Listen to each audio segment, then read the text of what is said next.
Good day. My name is Xolile Philile Njangase, and this is my educational psychology summative task. So, what is educational psychology to me? So, the application of psychological principles in the area of education to solve educational psychological problems such as teaching, learning, and classroom management is known as educational psychology. How does educational psychology affect learning and teaching? Educational psychology aids teachers in understanding how students learn. It teaches a teacher how to start a learning process, how to motivate students, and how to memorize or learn.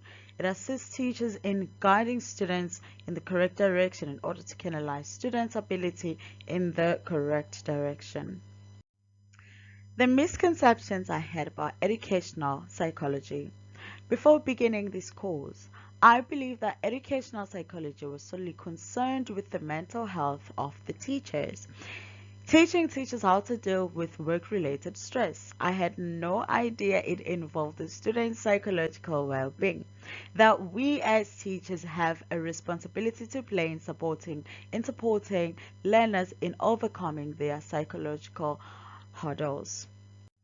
Here is a reflection on the topics in the unit. So in Unit 1, I demonstrated an understanding of educational psychology as a discipline and determined the implications thereof for teaching in the senior and further education and training phase.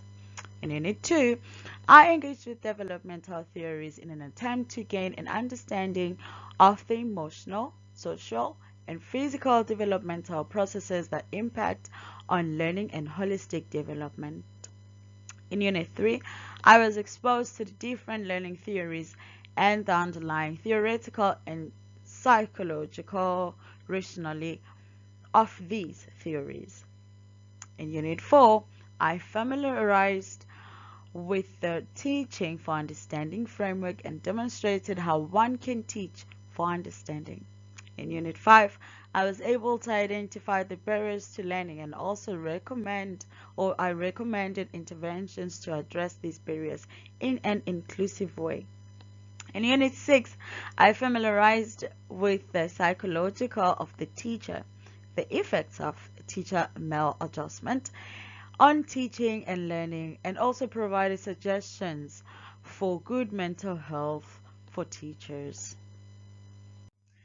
The areas of the module which had the biggest impact for me, and this for me is Unit 5, which is titled Inclusive Education and Barriers to Learning.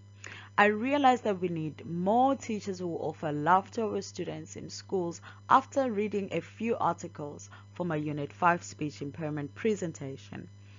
Schools require patient teachers who can work with students who face a range of barriers to learning. Thank you so much for taking your time and going through my presentation.